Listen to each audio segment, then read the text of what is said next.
kembali kepada podcast kita pada hari ini.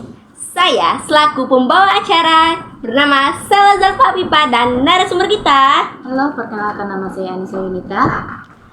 Saksikan podcast kita kali ini. Jangan kemana-mana ya.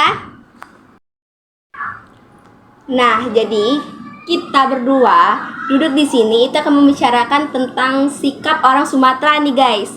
Di sini sudah bersama dengan narasumber hebat kita yaitu Anissa. Di sini saya mau bertanya nih sama Anissa. Menurut Anissa sendiri, bagaimana sih awal pertama kali itu kenalan sama orang asli Sumatera Selatan? Yang benar-benar lahir dari Sumatera Selatan, apalagi tuh orang Palembang tuh kan biasanya banyak isu-isu dari orang-orang, orang ke Palembang tuh judes-judes loh, jutek-jutek gitu, kasar-kasar. Kalau menurut Anissa sendiri bagaimana? Kalau menurut aku sih perkenalan sama temennya tuh belum ada yang kena sama yang jutek-jutek, yang judes-judes. Masih tahapnya baik gitu. Jadi belum pernah nih ketemu sama orang yang judes gitu, apa jutek gitu? Belum. Oh, belum pernah. Tapi nih, kalau misalnya dibandingkan dengan orang di luar Sumatera, khususnya ini dari suku Jawa nih, kan biasanya kalau suku Jawa tuh terkenal sopan-sopan, ramah-ramah, tutur katanya yang lembut gitu ya. Dibandingkan orang Sumatera, itu kalau menurut Anissa sendiri ada nggak sih perbedaan yang signifikan atau perbedaan yang sangat jauh berbeda gitu? Sejauh yang aku lihat sih jauh banget bedanya. Kalau Jawa tuh dia nih halus, yang ramah. Kalau orang Palembang nih kayak yang gerasa gerusuk kayak gitu menurut aku. Apa namanya tuh gerasa gerusuk tuh maksudnya bagi dalam konteks apa nih? Dalam konteks dia ngomongnya kayak yang terburu-buru langsung gitu, ceplos-ceplos. Ya kalau misalnya orang Jawa tuh kebanyakan dia tuh lebih mikir dulu itu ya sebelum lebih santun daripada orang Sumatera Selatan. Tapi menurut Anissa sendiri nih, pernah nggak sih ada kayak berdetak nih di hati, kok orang ini bicara sama saya kok kayak gini gitu? Pernah nggak sih? Pernah ada yang ngomongnya tuh kena ke hati. Nah, dapat temen yang kayak gitu. Terus kalau misalnya Anissa sendiri itu membawanya tuh kayak ya udah nih besoknya lupa atau dendam. Kan ada beberapa orang nih yang nggak suka gitu terus dibawa-bawa sampai beberapa hari bahkan beberapa tahun kan ada seperti. Kalau Anissa sendiri bagaimana? Kalau aku sih orangnya tuh bukan pendendam. Besoknya lagi tuh dimaafkan, tapi aku nih orangnya inget terus dia nih kayak gini sama aku. Jadi lebih ke jaga jarak gitu ya, daripada saling menyakiti. Mending kita berteman tapi dengan jarak yang jangan terlalu dekat, jangan akrab gitu ya. Benar. Nah tapi kalau Anissa sendiri asli orang Sumatera? Bukan. Asli orang mana? Aku Sumatera tapi bukan di Palembang. Aku nih orang Belitung. Oh, orang Belitung gitu. Kalau dari daerah Anissa sendiri nih, bagaimana sikapnya kepada orang-orang yang baru mereka kenal gitu? Sikapnya sih kayak yang malu-malu. Kan belum kenal ya. Belum kenal, malu-malu. Kan bahasanya tuh beda-beda. Dari ini beda, dari itu beda. Dia tuh kayak malu-malu. Ngomongnya tuh kayak gimana kalau sikapnya sama yang ini gitu. Tapi kalau dari daerah Anissa sendiri nih, orangnya tuh mau nggak sih membuka diri untuk orang baru yang baru masuk gitu, terus misalnya budaya yang baru masuk ke dalam kehidupannya tuh? Kalau aku pribadi mau, tapi kalau yang budaya itu kayaknya dia nih mau masuk ke budayanya Sumatera kayak gitu. Bukan saya itu teman-teman yang ada di sekitar lingkungan Anissa itu membuka diri nggak itu buat menerima budaya-budaya baru di luar dari budaya daerah kalian sendiri gitu? Menerima sih. Dengan lapang gitu ya? Dengan lapang.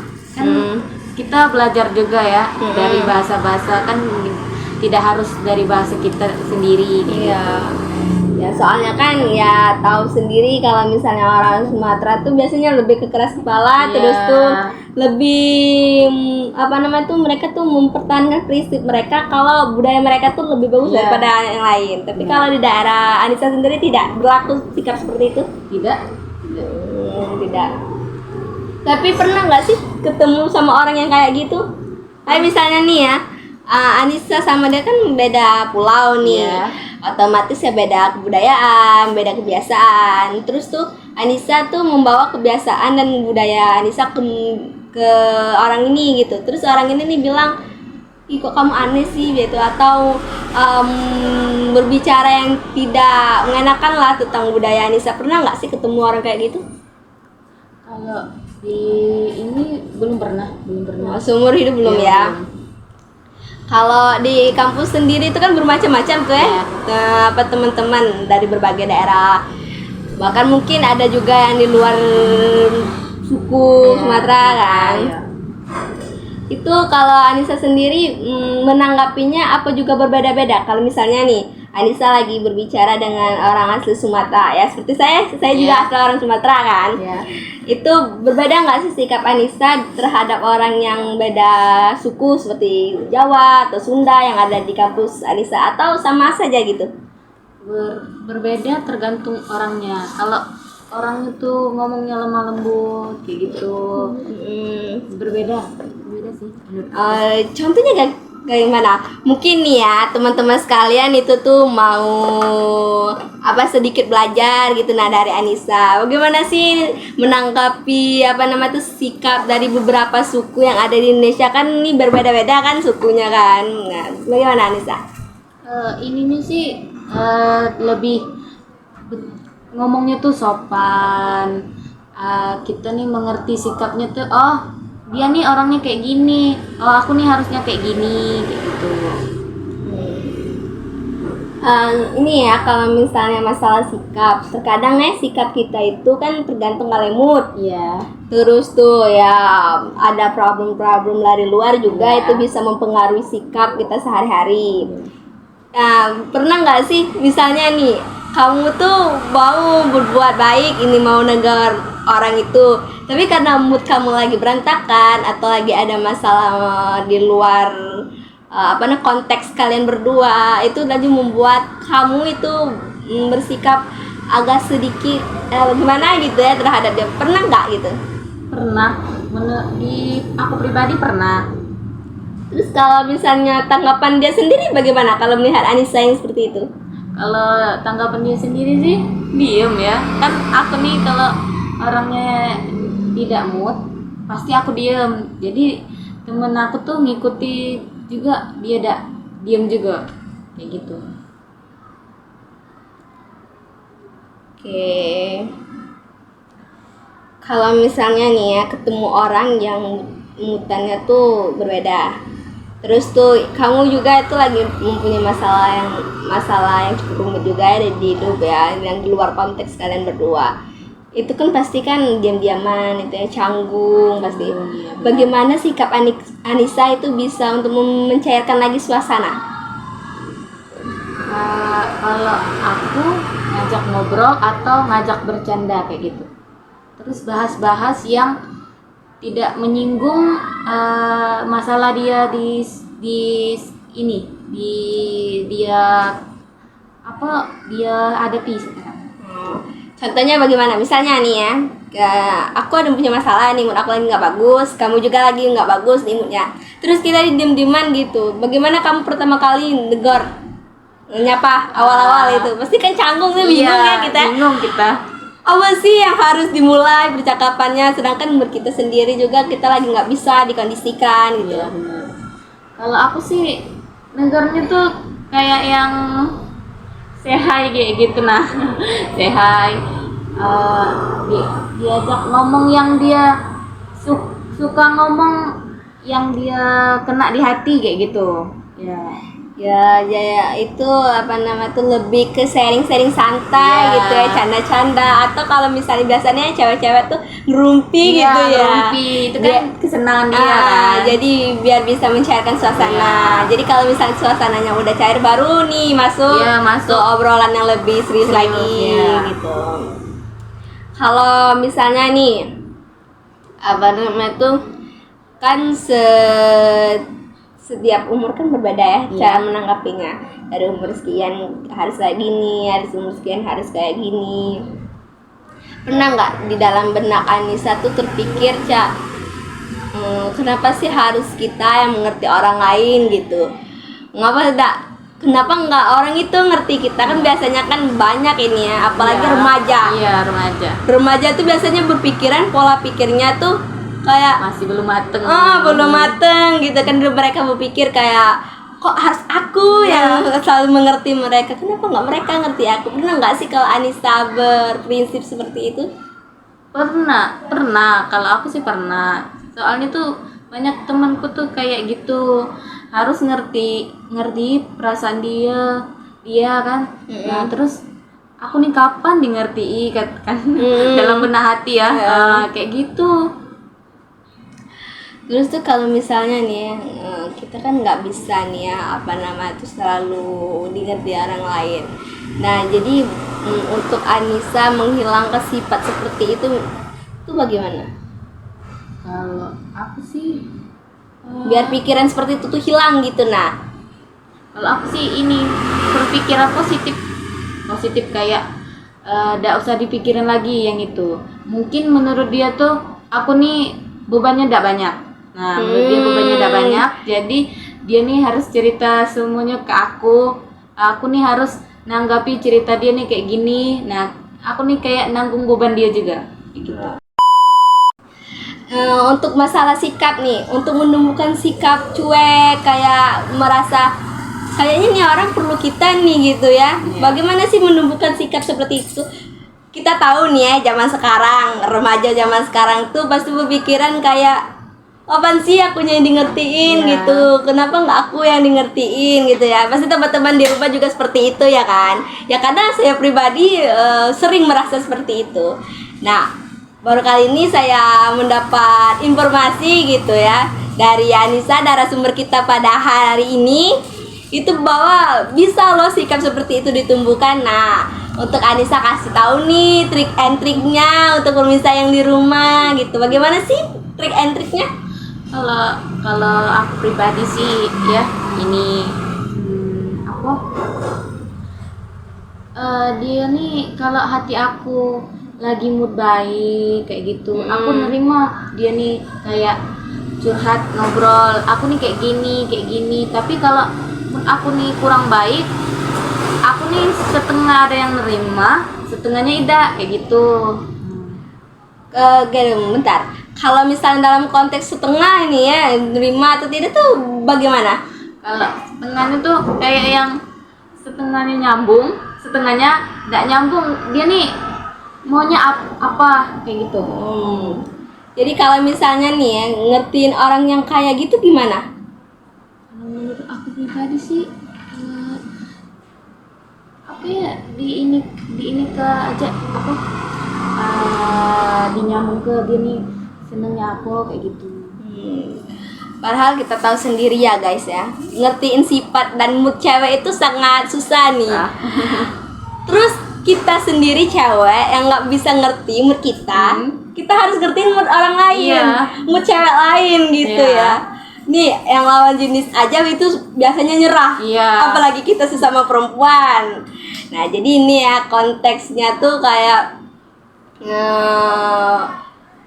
apakah mudah dalam melakukan hal itu? Kalau untuk Anissa sendiri, bagaimana sih menumbuhkan sikap itu tuh dari umur berapa?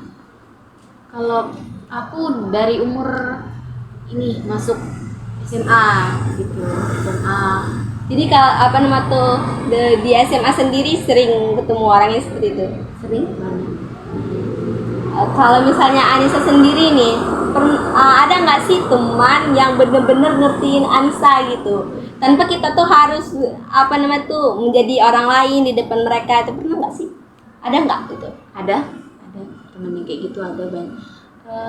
Alhamdulillahnya sih temanku yang di SMA tuh ngerti sama perasaan aku. Kebanyakan? Iya, kebanyakan. Wih, boleh tepuk tangan dulu nggak nih? Baru kali ini ya saya mendengar seseorang bercerita tentang temannya yang di SMA. Apalagi konteksnya itu di SMA loh. Kita tahu sendiri remaja putih abu-abu tuh gimana, penuh dengan persaingan, baik dari persaingan sosial maupun akademik gitu ya. Tapi bener-bener persahabatan Anissa dan teman-teman tuh sungguh luar biasa loh bagi saya. Karena saya pribadi itu susah untuk menemukan teman-teman seperti itu. Kalau bagaimana sih tipsnya biar bisa dapat teman yang kayak itu? Terkadang nih ya, orang yang awalnya kita temui itu asik, tapi kan lambat daun, sebulan, 2 bulan, bahkan bisa bertahun, itu sikapnya mulai berubah.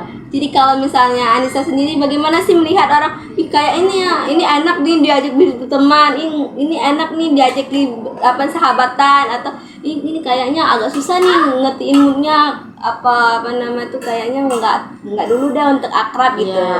Gimana sih, ada nggak sih kayak pandangan tersendiri dari Anissa gitu? Kalau aku sih pandangannya ini, kalau teman tuh kalau milih teman tuh yang enak ngajak ngobrol kayak gitu, kayak dia nih sefrekuensi deh sama kita kayak gitu aja sih. Itu sefrekuensi nih ya. Tapi kalau untuk sefrekuensi, banyak orang yang sefrekuensi di depan nih, tapi di belakang kita tidak tahu. Apalagi itu perempuan kan biasanya ya, bukan kita menjelekan kaum Hawa nih guys ya, tapi ya kalian merasa sendiri itu, apalagi misalnya udah kumpul sama circle yang ya bener, yang satunya nggak datang tuh mulai tuh ngerumpi kayak si nggak ada kan?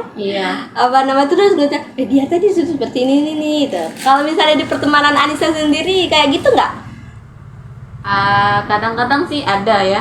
Kan kadang-kadang di pertemanan tuh kayak ada ini bukan perselisihan sih, kayak yang satunya tuh kan pakai yang circle kayak gitu kan. Circle itu biasa ya.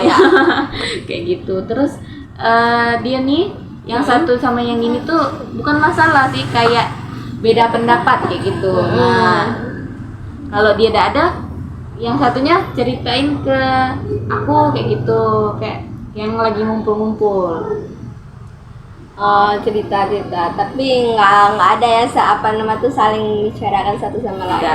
Nggak ada kayak yang ini kenapa sih kayak gini, nggak kayak gitu.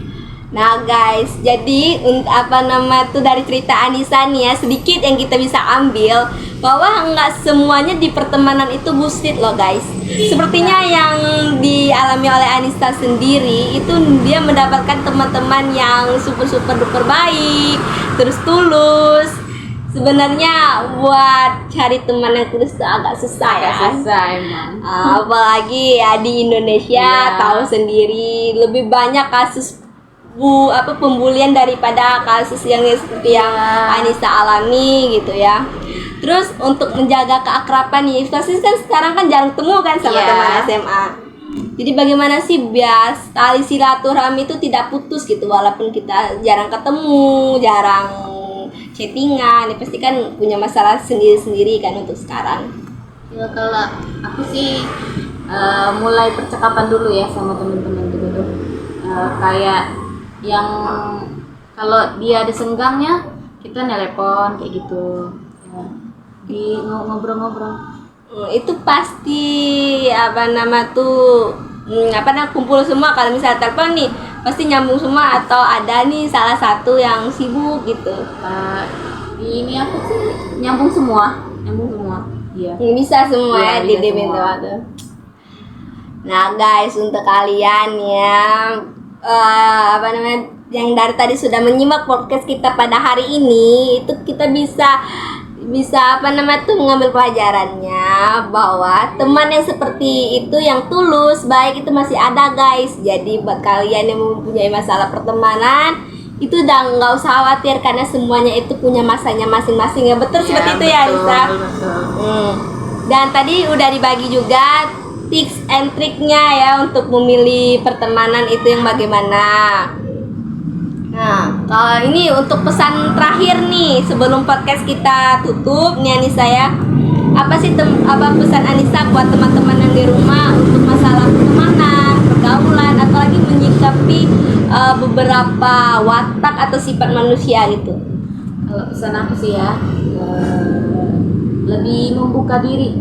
Kita nih lebih membuka diri, kayak yang kita nih kayak gimana, nah terus orang ini nih kayak gimana, kita nih harus menghadapinya harus seimbang, jangan kita nih di atas, dianya di bawah kayak gitu. Nah jadi kesimpulannya kayak gini guys. Nah, yang bisa saya simpulkan dari cerita Anissa bahwa kita tuh memang harus saling mengerti. Kita tidak bisa berpikiran kalau kita yang selalu di bawah ataupun mereka yang selalu di bawah gitu. Kita harus seimbang dalam menjalani hidup ini. Dan benar yang kata Anissa, sikap orang tuh memang berbeda-beda, tapi kalau kita bisa menghadapinya dan menyikapinya dengan sempurna dan bijaksana, apapun permasalahan di pertemanan kita itu bakal terselesaikan. Seperti itu ya kan Anissa? Nah, jadi buat teman-teman sekalian, jika ada yang ingin bertanya atau mau sharing-sharing nih, berbagi pengalaman nih, boleh nih konteks kita berdua atau konteks Anissa nih, karena kan pertemanannya ya yang seperti kalian simak dari tadi podcast kita.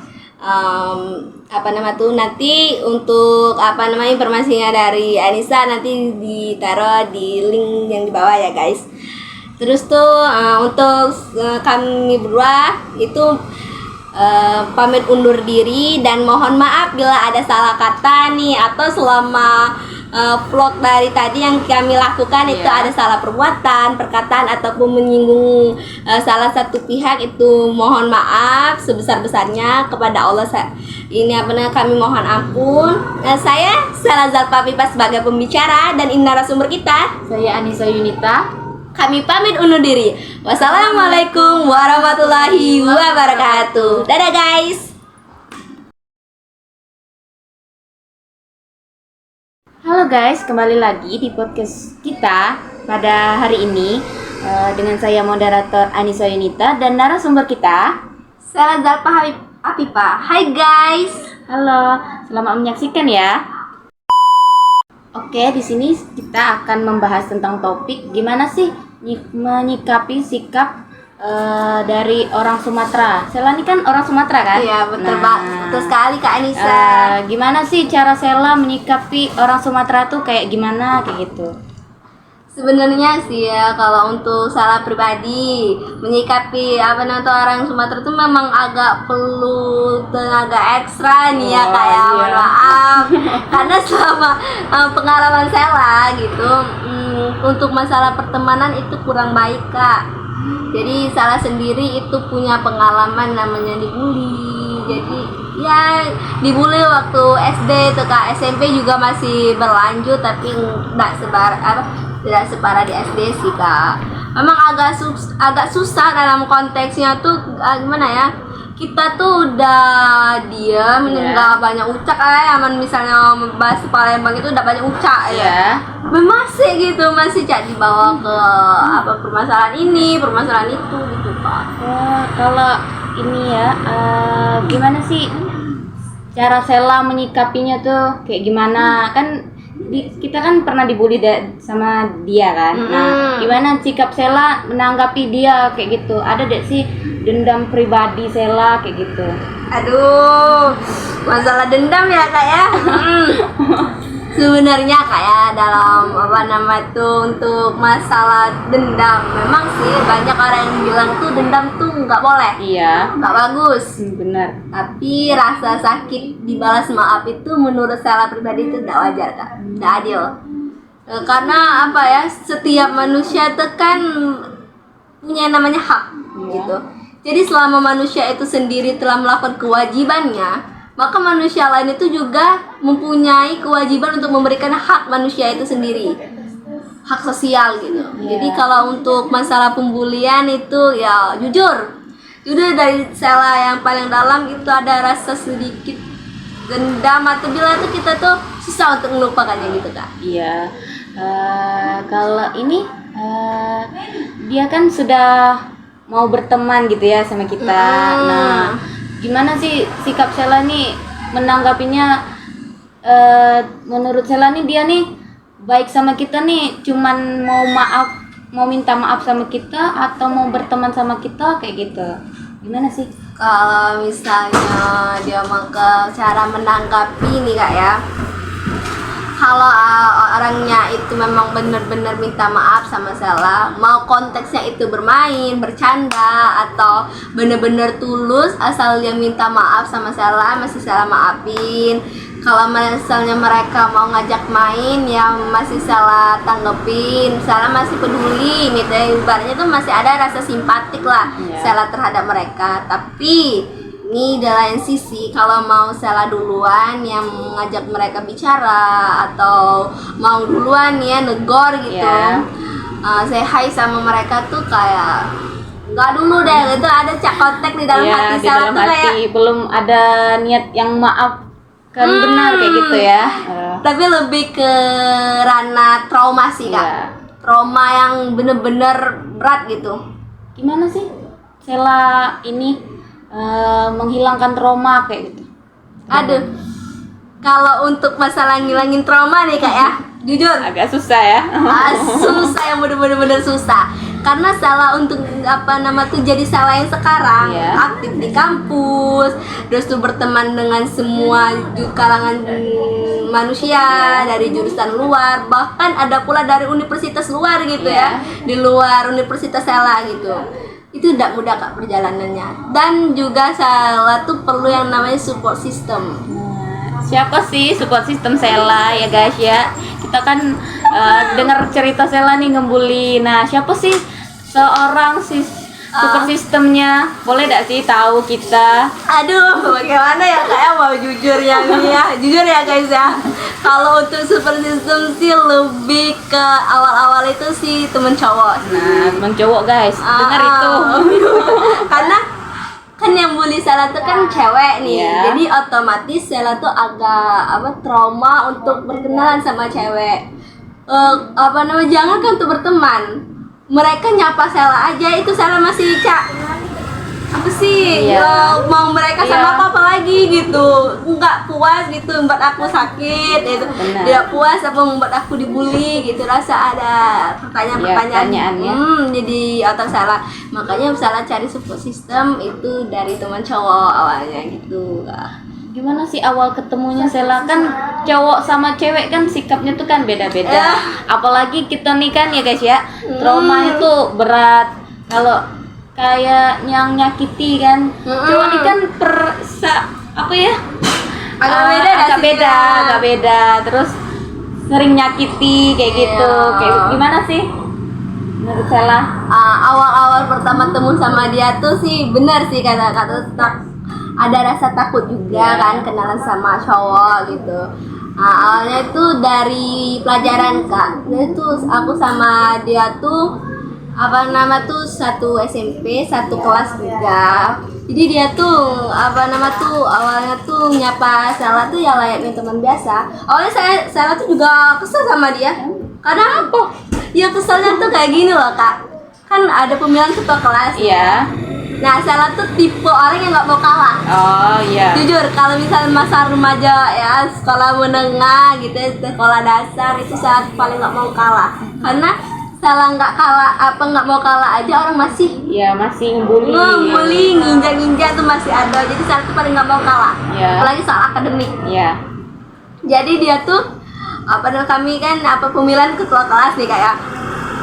Nah, Sela mencalonkan diri sebagai ketua kelas. Yang dipilih oleh dia. Nah, jadi kayak ini cowok apa sih maunya gitu?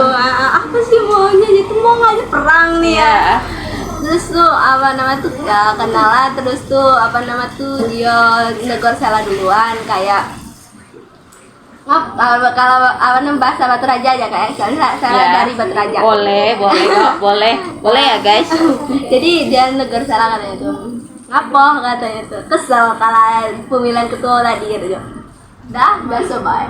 Lagian pula aku udah nggak sekolah dari kamu. Ya itu aja tuh. Terus katanya tuh, dah lah ada sebudi jingoan dari muka kau ya itu nah. Kata tuh, dah usah sok tahu kataku. Wong yang kenal dengan aku belum tentu tahu apa apalagi kamu dengar ya itu.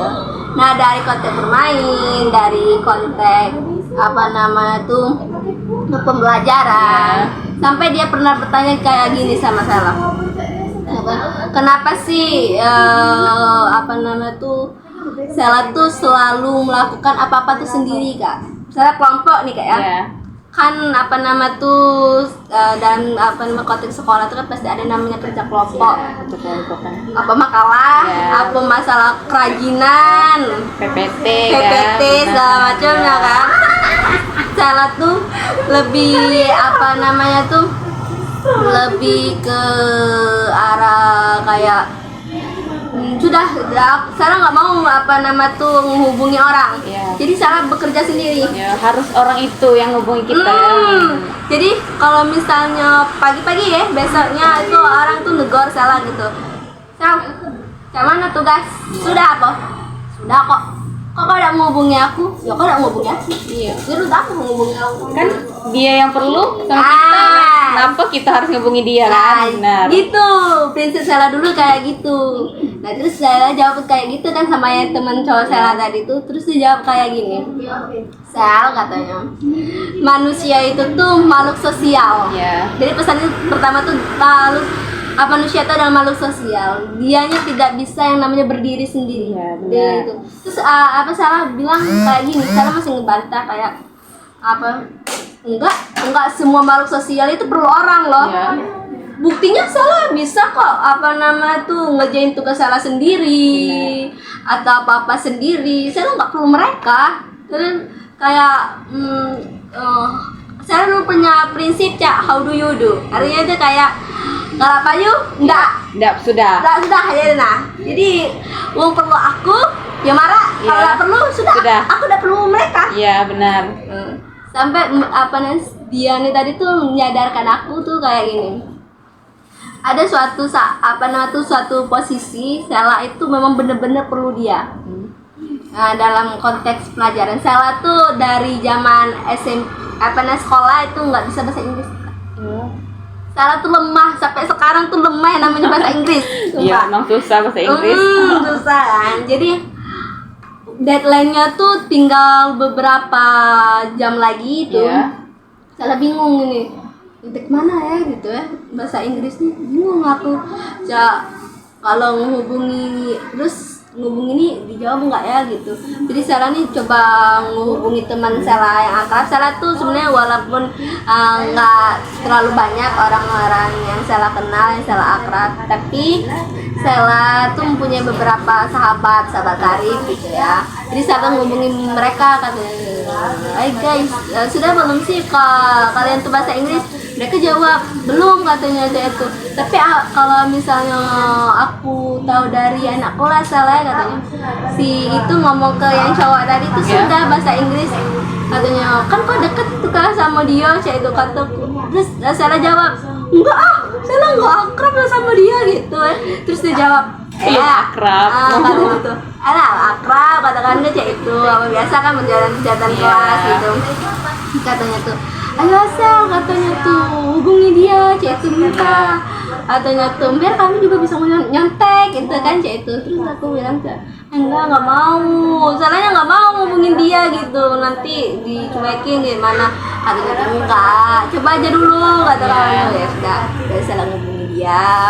Saya kontak dia, Sela chat gitu. Ya, menyebut namanya, inisialnya B gitu. Kok sudah belum sih bahasa Inggris ya itu?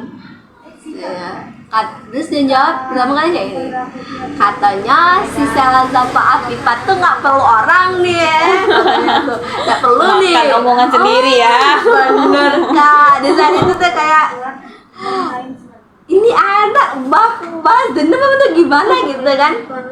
Apa kata Sela, apa sih kata, padahal aku cuma mau nanya baik cak itu. Nah lagian juga kok sering kok nyontek sama aku. Kok matematika kan nyontek dengan aku cak itu kan, apa aku tidak boleh cak itu. Allah minta tolong masih baik lagu kayak itu sama salah tuh jadi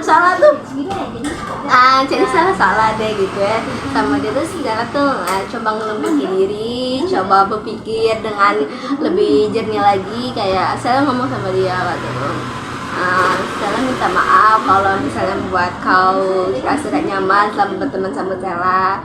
Ya benar kata kau, manusia tuh caknya memang gak bisa hidup sendiri. Manusia tuh memang perlu caknya dukungan dari orang lain cak itu. Nah terus tuh dia ngomong, nah itulah yang selama ini pengen aku dengar dari kau Sel, katanya itu. Aku bukan marah sama kau katanya, aku bukan dendam sama kau, tapi aku tuh cuma pengen kau tuh mengeluarkan kata-kata itu dari diri kau ya nah, dan ngerubah prinsip hidup kau yang dari dulu kau bangun ya nah. Lebih terbuka ya sama orang, lebih terbuka sendiri, kayak gitu. Jangan sendiri. Jadi walaupun kita sehebat apapun kita, pasti kita yang namanya manusia itu punya kekurangan. Benar. Dan untuk menutupi kekurangan kita itu sendiri, kita perlu orang lain untuk menutupinya. Seperti itu kan ya. Minta tolong sama orang lain. Jadi saya kontak dia, atau minta bahasa Inggris, katanya tuh ya udah, katanya dikasihnya kan bahasa Inggris.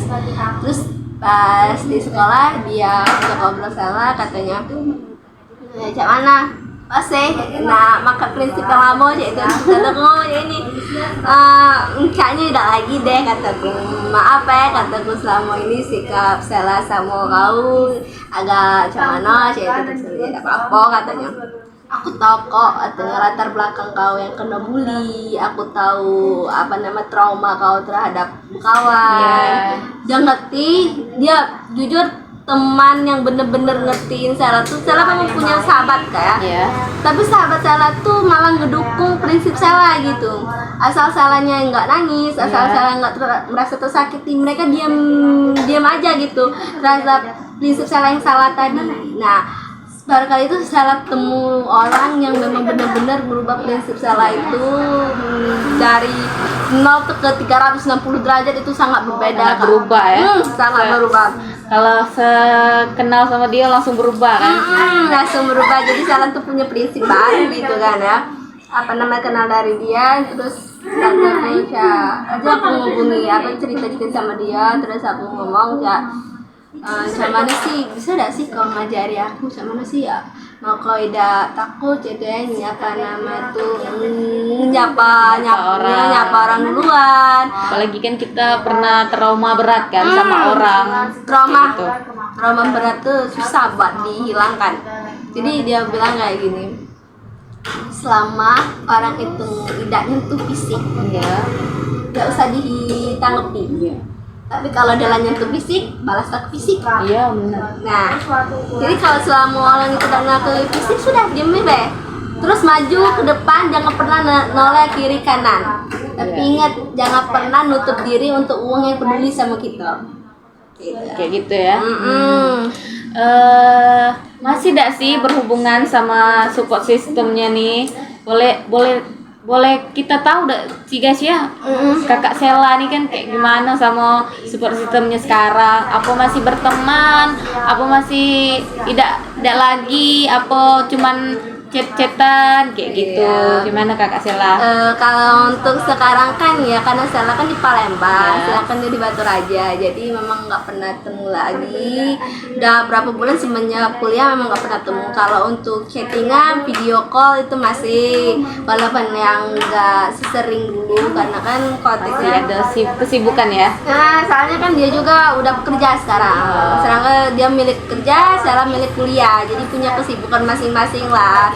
Dan dari dia juga Stella ketemu orang-orang baru lagi, support system baru lagi gitu nah. Jadi lebih terbuka sih sebenarnya. Support system itu berawal dari dia, dan Stella juga menemukan support system lain. Dia juga pernah bilang kayak gini sama Stella. Jadi walaupun kita pisah kelas, walaupun kita pisah sekolah, jangan kau ngerasa kawan kau cuma aku gitu. Kau bisa menemukan kawan yang lebih baik lagi dari aku. Kau bisa menemukan support system yang lebih baik lagi dari aku gitu. Aku pernah bilang sama dia kayak gini, Macam mana caranya aku bisa nemu ke support system yang sama mencakau gitu kan. Sedangkan Dan orang kan beda-beda ya. setiap orang tuh beda-beda. Untuk salah nyapa orang baru aja tuh susah, apalagi nak nemu ke support system baru. Iya. Terus dia bilang kayak gini, selama kau ngerti apa itu hak dan kewajiban, kau bakal nemu ke support system baru dalam hidup kau. Dan benar, sekarang salah temu support system baru yang selain dia gitu. Tapi jujur kalau misalnya untuk berteman sama dia masih akrab, karena Sela tuh nggak bisa yang namanya tuh lupa sama kebaikan orang, Kak. Itu saja kok. Untuk apa yang Sela tanamkan dalam diri Sela tidak akan pernah membuat orang lain merasakan apa yang pernah Sela alami. Jadi cukup Sela yang ngerasa kepembulian, cukup Sela yang dirasakan dikucilkan. Jadi orang di sekitar Sela jangan sampai merasakan itu dari Sela. Ini kan Sela nih kan kuliah kan. Nah, kuliah terus berat gak sih ketemu sama temen yang baru, sedangkan Sela kan trauma kan, masih trauma, takutnya kan kita nih dibully kayak gitu. Gimana sih sikap Sela nanggapi teman baru yang dari luar Sumatera kayak gitu? Kalau untuk teman ya itu yang pertama kita tuh harus pandai-pandai namanya tuh apa ya, masang muka lah gitu, masang muka. Bukannya kita berarti kita tuh diajarkan untuk bermuka dua, bukan kan? Tapi memang kita tuh harus menyesuaikan konteks gitu. Jangan sampai kita belajar aja, kita tuh sebagai manusia yang profesional. Jadi jangan pernah membawa masalah rumah tuh ke sekolah, atau masalah sekolah dibawa ke rumah, masalah organisasi ke kampus, atau masalah kampus ke organisasi. Itu jangan pernah dilakukan. Kalau beasiswa gitu aja. Banyak deh sih ini teman-teman Sela yang tidak suka sama Sela kayak gitu. Untuk itu sepertinya banyak ya. Apalagi kalau omongan di belakang itu sering Sela dengar. Kok Sela tuh kayak mentang-mentang ya punya kuasa gitu, punya jabatan di kampus, di kelas sebagai perangkat gitu. Jadi semena-mena itu pernah Sela dengar di belakang Sela. Tapi selama orang itu nggak nyeret nama Sela ke orang lain dan tidak berkata kasar secara langsung sama Sela, ya udah bodo amat. Itu pilihan mereka. Mereka yang nangkap cewek itu ya sudah pilihan mereka. Kalau misalnya mereka mau minta pertanyaan dari Sela, jawaban dari Sela, kenapa Sela kayak gitu, Sela jawab. Ini kan Sela kan tahu gak sih yang ngomonginnya, tahu kan? Tahu lah ya. Kalau Sela tahu, gimana sih nyikapi dia di depannya kayak gini, sedangkan dia di belakang kita nih kayak gini, kayak gitu. Gimana sih sikap Sela ngadepin orang kayak gitu? Ikuti alur permainannya aja sih, Benar. Kalau misalnya dia di depan kayak masih hahaha ya itu tawa-tawa, atau masih humble sama Sela, ya udah tanggapin aja, ikuti alur dia gitu. Tapi kalau dia ibaratnya tuh dia jual, Sela beli. Jadi jangan pernah takut aja gitu. Ini ya apa namanya tuh, kayak yang dijalanin aja kayak gitu kan ya. Ya benar gitu guys. Dari infonya kakak Sela tuh didengar ya guys ya. Ini nih sangat motivasi banget guys, motivasi dari dia yang dibully sampai sekarang kayak gitu kan. Masih tidak sih kakak Sela berteman sama orang yang pernah bully kakak Sela kayak gitu? Tidak. Enggak, jujur semenjak itu kan dibully SD kan. Kalau SD, kalau dengan kawan SMP yang ngebully itu masih berteman, tapi kalau untuk kawan SD enggak. Saya pernah tanya tuh sama teman-teman yang lain. Inisialnya R ya. Nah guys, masih dapat info nggak tentang si R ini? Terus mereka jawab, enggak, itu saya katanya tuh. Oh enggak lagi ya, tapi kan terakhir dia SMP ini ya kan. Iya Sel katanya dari SMP ini. Nah kebetulan Sela tuh punya teman nih yang satu SMP sama si pembuli tadi, sama si R tadi. Jadi saya tanya, Kau kenal nggak sih sama Rio nih, nyebut ke yang bully Sela, terus dia jawab, ya Sel, kenal sama mana sih tuh dia ada SMP. Sel parah Sel, dia gak ada kawan, dia sering sendirian, dalam hati dia kayak akhirnya kamu merasakan apa yang aku rasa dulu ya guys ya. Bukan dalam muka itu sebenarnya itu bukan indah, tapi kayak benar kata Tuhan, setiap perbuatan apapun yang setiap apa kita tanam pasti itulah yang kita tuai gitu aja. Gitu aja ya. Kan Sela ini kan dari Sumatera tapi di daerah lain kan, bukan di Palembang kan? Bukan di Palembang. Gimana sih tanggapan Sela tentang orang Palembang? Sama gak sih sama daerah Sela kayak gitu? Jauh Kak, sangat jauh. Sangat jauh ya? Iya benar itu. Perbedaannya tuh dari sikap ya. Kalau di daerah Sela tuh sikap simpatik, peduli itu masih ada. Kalau di sini nih kayak apa, bodoh amat gitu, asalkan nggak rugi di dia ya nggak apa-apa. Tapi kalau di daerah Sela masih ada yang namanya tuh bahu membahu, tolong menolong tuh masih ada Kak, gotong royong atau tuh masih ada. Misalnya nih kalau Sela di di daerah Sela tuh kita di sekolah tuh nggak punya pensil dan nggak punya pena gitu, nggak usah orang itu bertanya, kita lihat baik teman ada yang nanya, ya ada nanya langsung ya, kayak kok ada punya pena ya dia tuh, iya aku tinggal pena aku dia tuh di rumah, nah pinjamlah kalau ada pena tuh. Tapi kalau untuk di Palembang jangan pernah yang nama itu diem kalau kita lagi ada masalah. Kan enggak kata yang bakal nolong kita. Enggak akan tahu orangnya. Enggak tahu kita kalau punya masalah diem, apa. kan? Kalau kita diem enggak tahu masalah kita tuh apa. Jadi ya kalau misalnya di Palembang tuh kita tuh harus jangan pernah gengsi sih. Bisa jangan pernah gengsi. Sebenarnya Sela tuh orang yang gengsian loh Kak. Jujur gengsian. Gengsi ya. Karena ya pertama dari konteks pernah trauma, pembulian, dan yang kedua memang gengsi sifat perempuan kan ya, gengsi. Tapi kalau untuk di Palembang saya tidak pakai nama sifat gengsian Kak. Ica kemarin Sela baru pulang dari rumah teman Sela itu selesai acaranya tuh ini jam 6 tepat. Itu kalau mau naik ojek itu nggak berani Sela Kak, takut ya tahu gelap kan ya. Dan Sela kan orang baru nih di Palembang, jadi nggak tahu jalan-jalan di Palembang. Takutnya tuh kita nih disasar, dibawanya kemana kan? Bener Kak, bener. Belum tentu baik kan orang tuh. Belum tentu baik, jadi saya takut. Nah di situ saya pikir siapa sih yang bisa Sela minta tolong nih ya. Jadi dengan ya terpaksa dengan nurut ke sedikit ego dan gengsi tadi Sela ngechat temen Sela yang beda jurusan, cowok padahal cowok ya kan. Kalau Sela ngechat yang cewek itu juga percuma kan nggak akan mungkin kan cewek sama cewek kan, cewek dengan cewek. Dan juga tuh jadi Sela tuh ngomongin dia kayak minta tolong, boleh dah sih kalau Sela minta tolong gitu, tapi permintaan Sela nih agak nggak masuk akal sih gitu, soalnya kan kita beda jurusan, beda kampus gitu.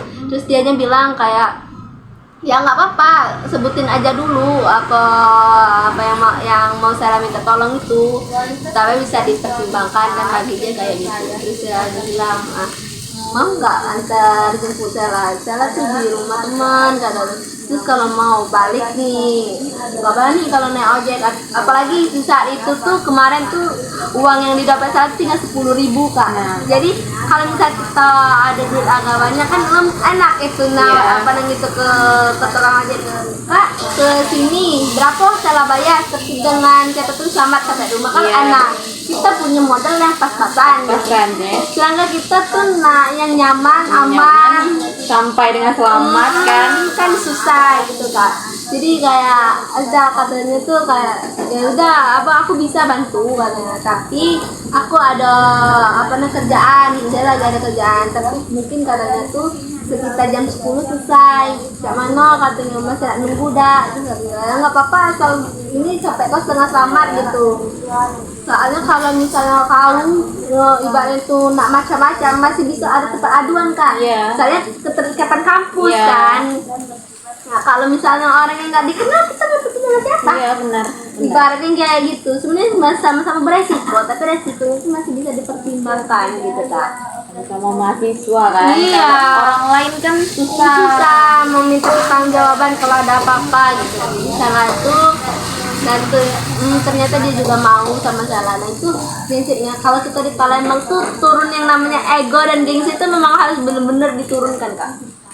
Gitu, kayak gitu ya, kayak gitu guys. Dengar dari cerita saya dari kakak Sela nih banyak kita ambil maknanya kayak apa, kesimpulan dari ceritanya tuh kayak gini. Terus satunya lagi tuh guys ya, nggak boleh saling membuli guys, karena membuli itu nggak baik kan kak Sela ya, bisa membuat yang dibully tuh trauma tuh nyembuhinnya susah loh guys. Nah Guys. Kakak Sela nih ada gak saran Kakak Sela buat penonton ini yang nonton kita nih, saran supaya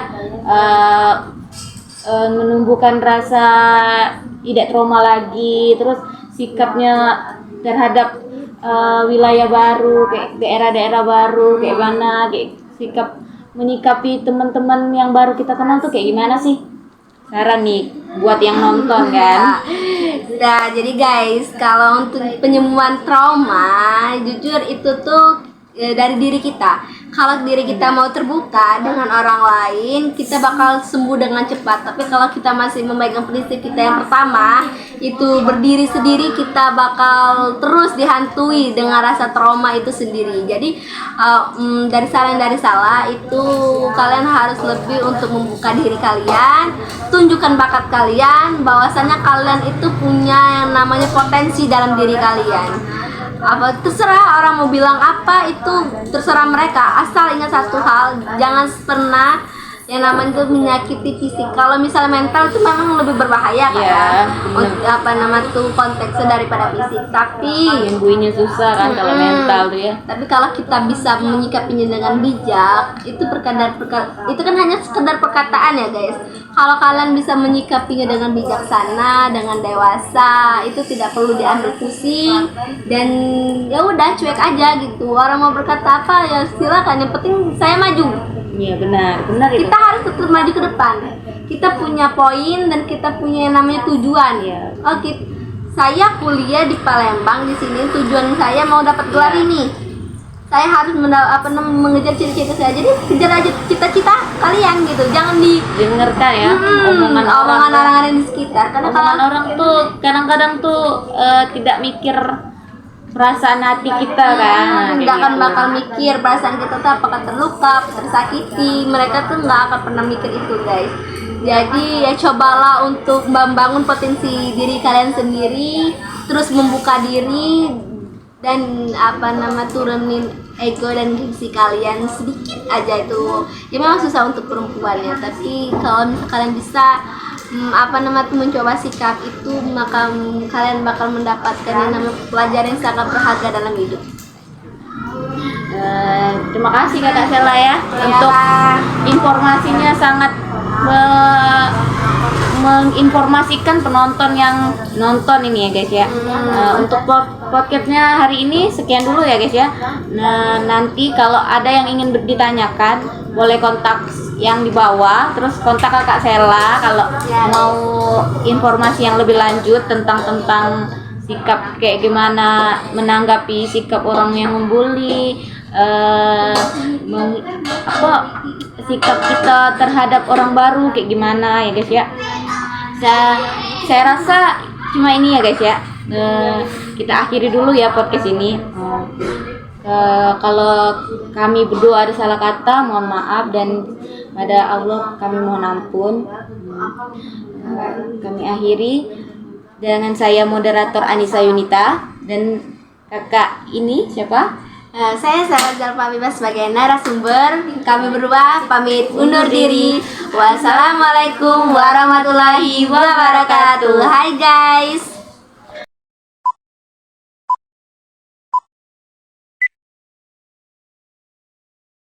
Assalamualaikum warahmatullahi wabarakatuh. Perkenalkan, saya Nabil Agustia sebagai moderator.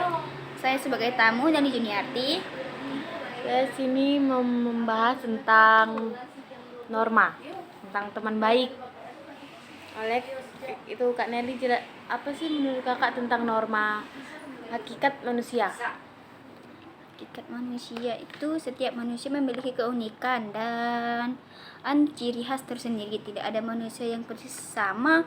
Sedangkan manusia sebagai makhluk sosial adalah manusia selalu hidup bersama dengan manusia lainnya atau makhluk yang bermasyarakat. Tipe-tipe perilaku manusia menurut Kak Nelly? Tipe manusia menurut saya yaitu ada dua, yaitu sebagai termotivasi dan tidak termotivasi. Sikap dan perilaku setiap individu itu apa aja Kak? Seperti pergaulan, kemampuan dalam fisik dan maupun intelektual dan lain-lainnya. Kalau faktor-faktor yang mempengaruhi manusia? Faktor-faktor yang mempengaruhi manusia itu seperti genetik, sikap, norma sosial, dan perilaku individu manusia. Hubungan antara manusia dan organisasi itu menurut Kak Nelly apa? Hubungannya itu seperti masing-masing predikat itu diimplementasikan dengan suatu organisasi. Jadi hubungan antara manusia dan organisasi itu sangat erat karena organisasi itu bisa menjadi wadah untuk manusia itu tersendiri. Kalau perilaku organisasi itu apa Kak? Perilaku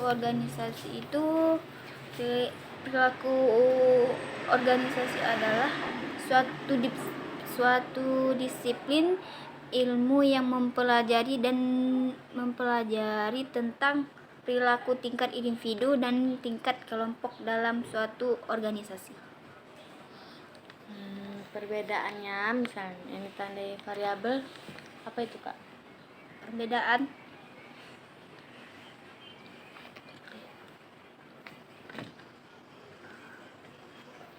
mana perbedaan? Berperilaku variabel, apa itu Kak? Variabel fisiologi, variabel psikologi dan variabel lingkungan. Kalau hakikat organisasi? Hakikat organisasi itu adalah sebagai kepentingan bersama. Suatu organisasi merupakan wadah kegiatan kepentingan beberapa, yaitu kepentingan dalam rangka mencapai tujuan yang ditetapkan beberapa secara efektif dan efisien.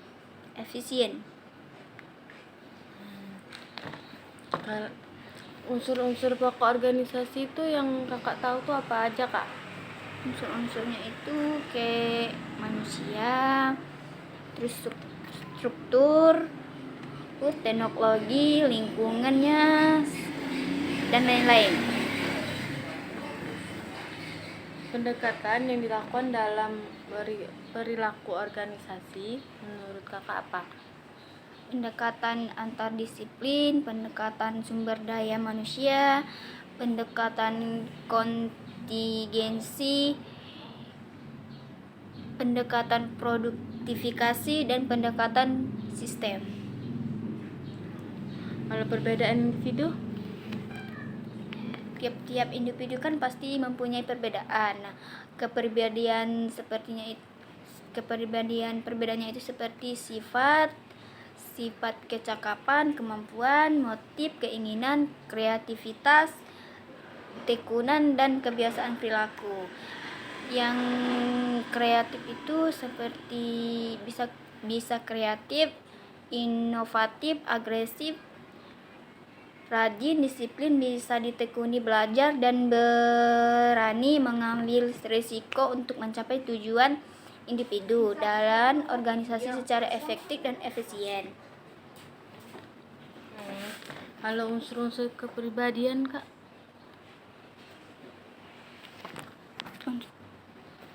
Unsur-unsurnya itu seperti pengetahuan, perasaan, dorongan naluri. Ya udah itu aja Kak, cuma 3. Hmm, organisasi sebagai kepentingan bersama, apa bedanya antara sebagai sistem sosial? Organisasi itu sebagai kepentingan bersama, suatu organisasi merupakan wadah kegiatan kepentingan bersama, yaitu kepentingan dalam rangka mencapai tujuan dan ketetapan bersama secara efektif dan efisien. Walaupun organisasi sebagai sistem sosial, dalam organisasi apabila salah satu subsistemnya berubah, maka akan mengubah sistem itu secara keseluruhannya. Kelompok dalam organisasi apa itu Kak? Kelompok dalam organisasi itu seperti kumpulan manusia 2 atau lebih yang merupakan kesatuan identitas dan dengan adat istiadat dalam sistemnya. Norma yang mengatur pola-pola interaksi dalam manusia itu dalam rangka mewujudkan tujuan tertentu. Perilaku kelompok dalam organisasi menurut Kak Nelly apa? Menurut saya perilaku kelompok dalam organisasi itu ada dua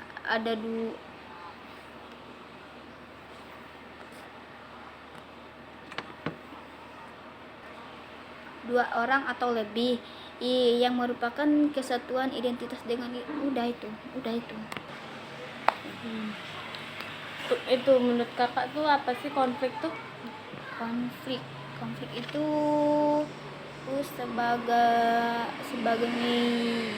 sebagai manusia itu atau masyarakat itu nggak mau diatur, dan itu akan terjadi konflik. Oh, berubahlah.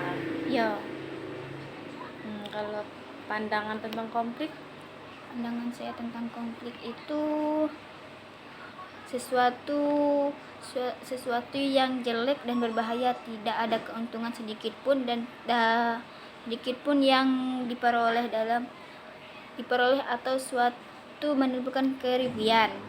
Konflik sebagai suatu peristiwa yang lumrah sering terjadi dalam bersifat alami. Konflik dalam organisasi merupakan hal yang tidak terhindar dan bahkan justru mutlak terjadi bagi kelompok agar dapat menghasilkan kinerja yang efektif. jenis-jenis konflik itu apa aja Kak?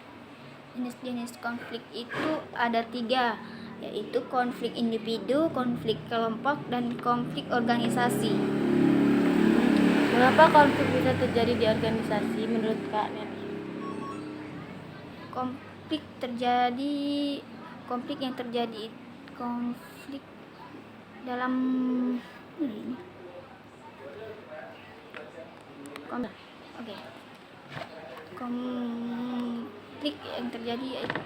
dapat terjadi yaitu suatu kelompok dikarenakan individu dan kelompok itu sendiri tidak kompak. Nah, terus konflik yang terjadi di kelompok dengan lainnya itu ketidaksesuaian pandangan. Terus konflik yang terjadi dalam organisasi satu dengan yang lain itu karena tidak sesuai atau tidak satu tujuan. Apa sih yang akibat adanya konflik Kak? Akibat adanya konflik itu menurut saya sih kurang kekompakan aja sih. Kompak. Ya misalnya berteman ya Kak. Ya, tidak dalam konflik. 15. Kalau stres itu apa Kak? Stres itu itu gangguan atau kekacauan mental dan emosional yang disebabkan oleh faktor luar atau adanya ketidakseimbangan antara fisik dan psikis dalam diri seseorang. Kalau sumber sumber Nggak usah itu. gejala-gejala stres menurut Kak Nelly itu apa? Gejalanya itu gejala fisik, gejala dalam wujud perilaku. Stres yang mempunyai dampak positif dan negatif dalam kerja itu apa, Kak? Dampak positifnya itu terdapat prestasi kerja, yaitu jika stres reda maka pekerjaan akan termotivasi untuk memperbaiki tingkat prestasi kerjanya. Sedangkan negatifnya itu stres terhadap prestasinya kerja, yaitu jika tingkat stresnya tinggi maka penurunan prestasi kerja akan terlihat secara mencolok.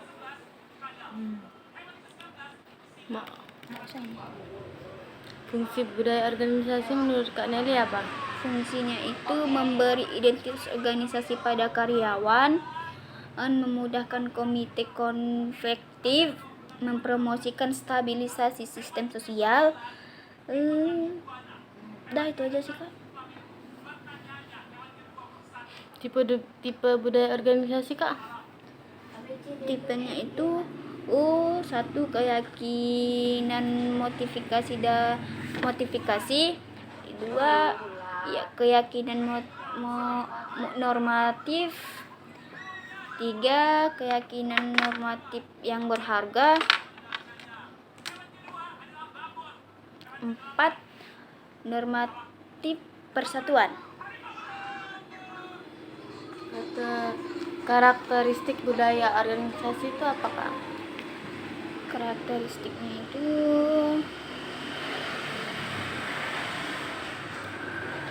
orientasi orang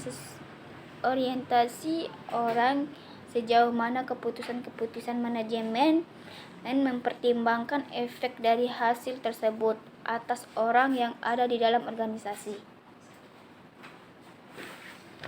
Bagaimana sih ciptaan budaya organisasi menurut Kak Nelly? Ciptaan organisasi ya.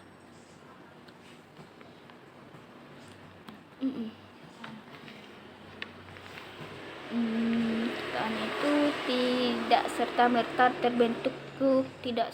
terbentuk meskipun semenjak awal terdirinya telah meletakkan fondasi budaya organisasi yang mungkin berdasarkan filsafat hidup, pengalamannya, dan hasil-hasil yang pernah diraihnya dengan menggunakan budaya serupa. Pengertian motivasi apa? Pengertian motivasi itu sama seperti Kak Nabila tadi, dorongan dari dalam diri sehingga ada usaha dan berperilaku dengan cara tertentu untuk memenuhi keinginan dan kebutuhan. Tentang peran motivasi terhadap peningkatan kinerja organisasi apa, Kak? Kinerja untuk organisasi itu kebudayaan Indonesia dan dampak motivasi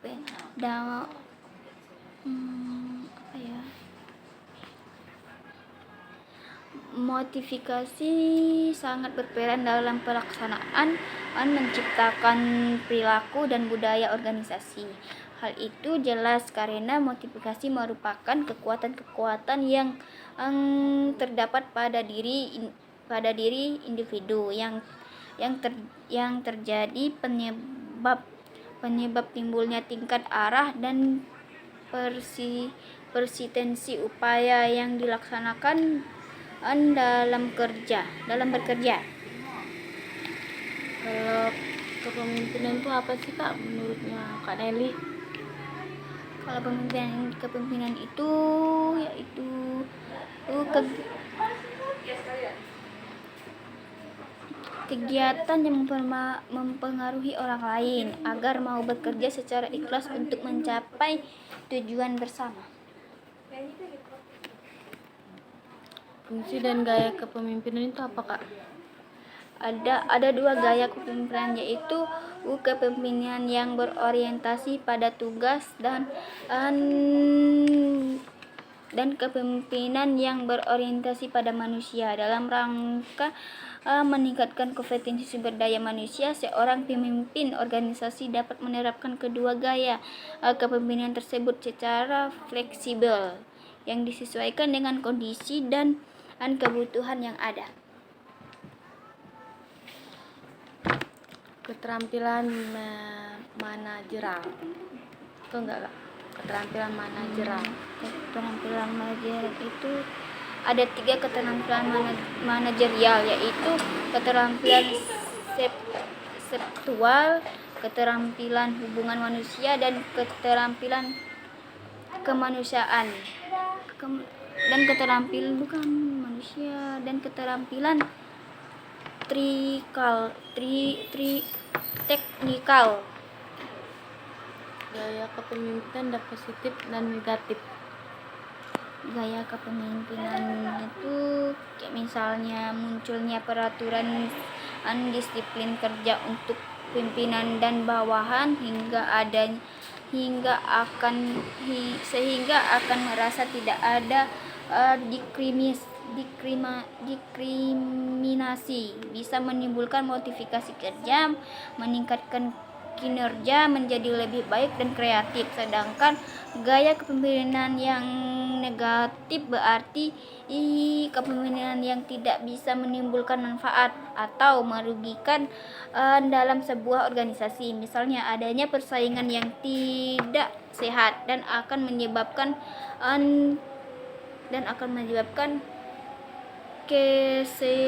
kesenjangan dan dalam organisasi dan lain-lainnya. Apa sih, Kak, yang dimaksud dengan norma masyarakat? Tata cara hidup dan pergaulan dalam suatu masyarakat dianggap sebagai pedoman perilaku yang baik dan benar. Kalau contoh norma masyarakat, Kak? Contohnya itu seperti jujur, kebersihan lingkungan dijaga, seperti tidak ada tindakan kriminal dalam masyarakat atau dalam sosial masyarakat. Kalau norma masyarakat itu dibentuk dengan norma masyarakat itu dapat dibentuk nilai-nilai agama, budaya, dan hukum yang berlaku di suatu masyarakat. dampak dari pelanggaran norma masyarakat. Dampak negatifnya itu pada individu dan masyarakat seperti penindasan, ketidakadilan, konflik antara individu dan atau kelompok. Kalau mematuhi tentang norma masyarakat, Kak? Mematuhi itu kayak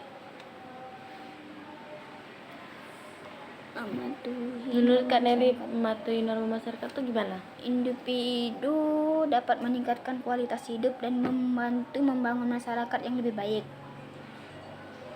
Kalau sebuah definisi norma masyarakat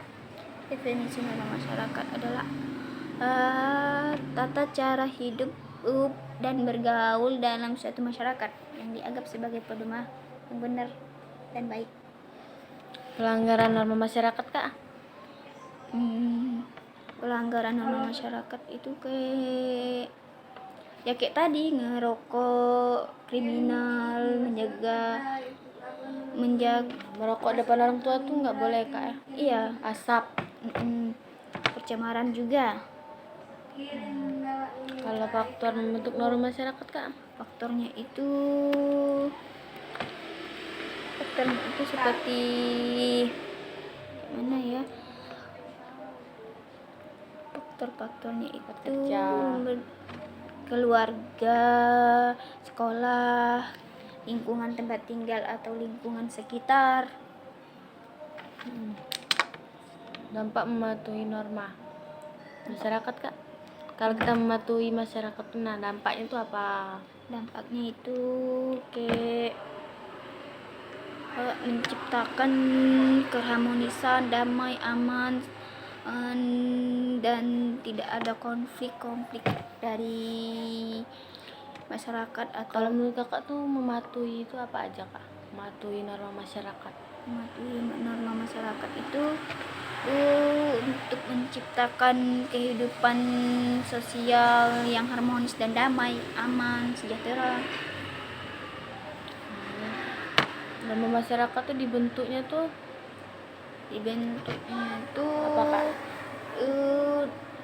Melalui nilai-nilai agama, budaya, dan hukum yang berlaku di suatu masyarakat. Pengaruh norma tindakan individunya apa kak?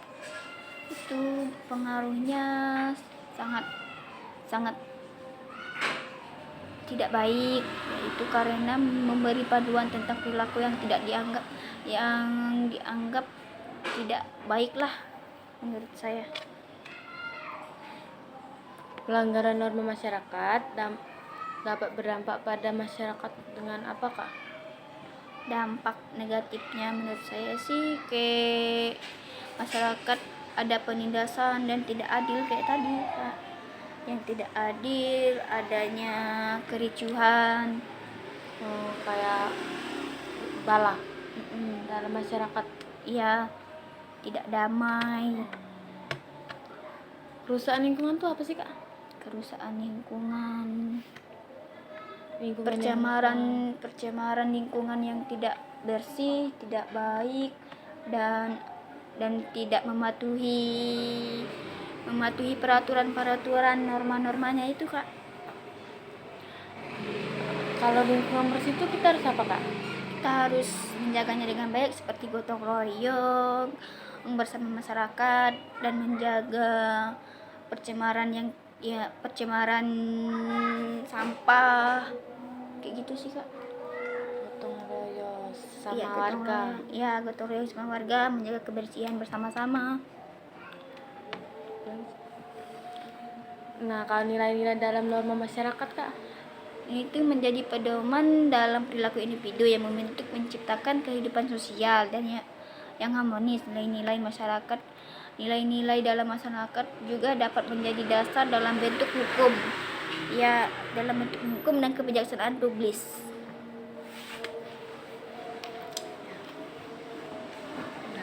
Kesimpulannya Belum tuh, ya. Nanya lagi kau tuh.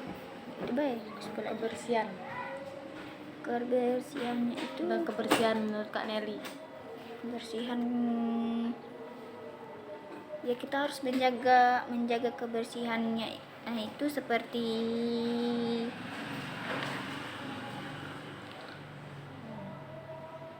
Dengan membuang air yang kotor biar tidak DBD.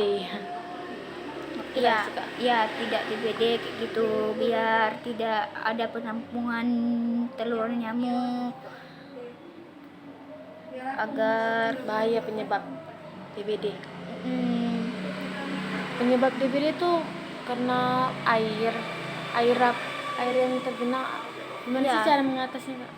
cara mengatasinya kita buang air yang tergenang atau buang air yang tergenang di depan rumah yang tidak Oke, makasih kak. Oke, sekian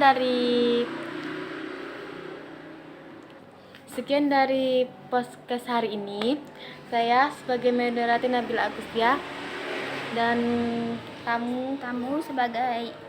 saya sebagai tamu Nelly Juniati.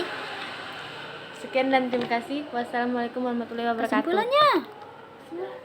Kesimpulannya ini Kesimpulannya itu tentang kesehatan sih, bukan kesehatan. klaim.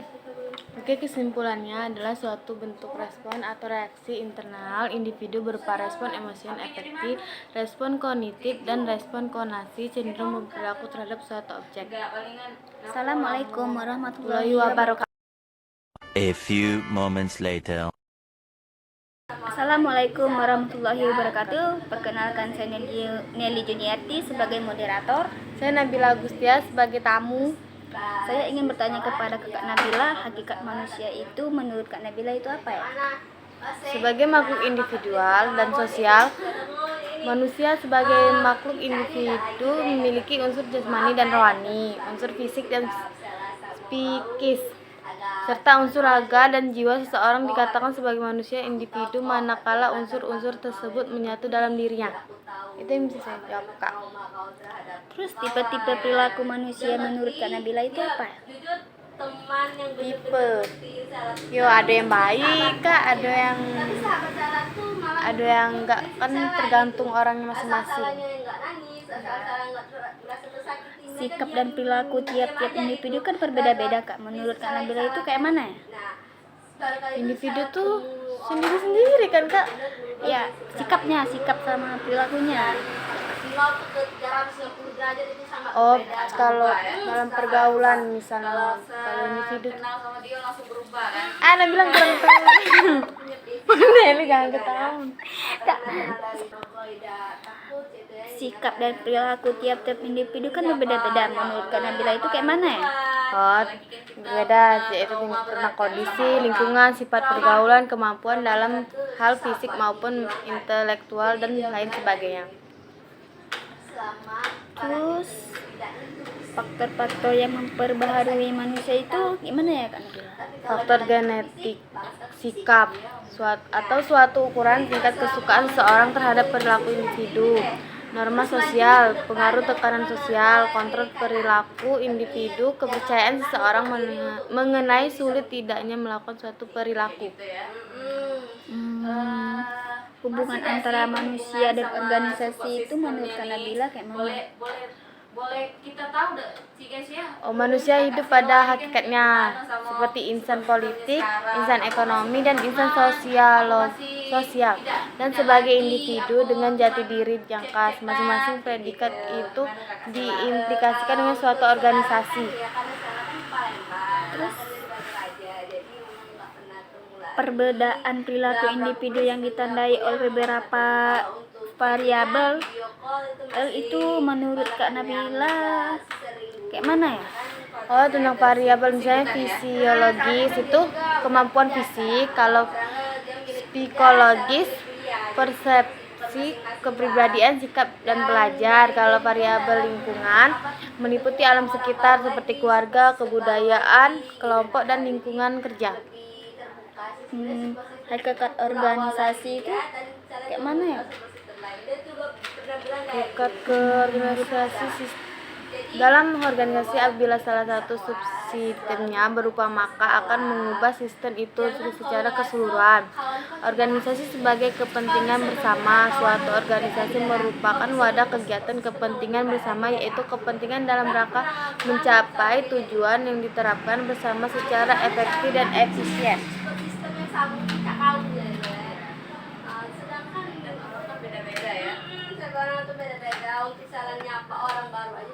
Perbedaan individu menurut Kak Nabila itu kayak mana ya? Kalau individu pribadi itu sikap, kecakapan, kemampuan atau motif, keinginan kreatif dan ketekunan, dan kebiasaan perilaku bisa kreatif, inovasi, agresif, rajin, dan disiplin. Itu Kak. Terus perilaku individu dalam organisasi menurut Kak Nabila? Perilaku organisasi itu semua aspek yang berhubungan dengan tingkah laku manusia yang tergabung dalam organisasi. Perilaku individu mempengaruhi perilaku organisasi. Jadi perilaku individu itu mempunyai hubungan yang erat dengan organisasinya, Kak. Menurut contoh individu dalam organisasi keseharian itu gimana ya? Temen yang baru, sedangkan Sela kan berperilaku baik, berperilaku baik Kak. Kita nih dibully kayak gitu. Masalah rumah, tuh ke sekolah, tuh masalah sekolah Mengapa dibawa ke rumah. individu Masalah organisasi membentuk itu kelompok? kampus atau puasa Kalau- kampus ke organisasi itu jangan pernah dilakukan. Kok salah tuh, Nah, apa nama tuh perangkat gitu. Dari semena itu pernah salah dengar juga. Salah. mengapa individu Tapi itu membentuk selama kelompok? orang itu nggak Kayak karena rasa nyaman, pergaulan dalam kelompok, individu dapat mengurangi rasa tidak aman karena berdiri sendiri. Status bergabung dalam satu kelompok yang dianggap penting oleh orang lain memberikan pengakuan dan status bagi anggota-anggotanya. Harga diri, kelompok-kelompok dapat memberi perasaan harga diri kepada orang.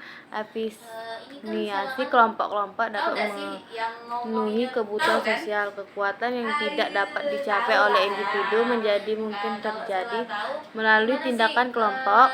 Terdapat kekuatan dalam jumlah yang besar. Pencapaian tujuan terdapat saat-saat ketika membutuhkan lebih dari satu orang untuk menyelesaikan tugas-tugas dan itu untuk mencapai suatu tujuan.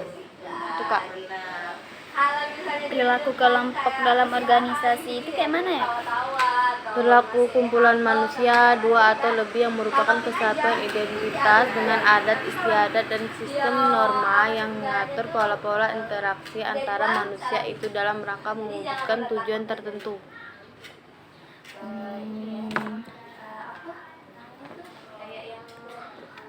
Dijalanin aja kayak gitu kan ya. Konflik menurut Kak Nabila itu kayak mana ya? Dari info Konflik ya suatu yang berbahaya, tidak ada keuntungan setidakpun yang dapat diperoleh atau seseorang menimbulkan kerugian. Pandangan tingkat laku konflik sebagai suatu peristiwa yang lumrah, sering terjadi dan bersifat alami. Pandangan Kak Nabila kepada konflik itu apa? Konflik yang dihadapi atau dialami oleh seseorang kemungkinan pada dirinya sendiri atau antar individu. Konflik kelompok yaitu antar kelompok disebabkan ketidaksesuaian antar kelompok atau organisasi terjadi. Konflik organisasi terjadi karena ketidaksesuaian unit-unit organisasi. Bisa berasal dari konflik individu atau kelompok tetapi kemudian melibatkan organisasi. Jenis-jenis kelompok menurut pandangan Kak Nabila itu kayak mana? Ya individu, kelompok, ya organisasi itu aja Kak.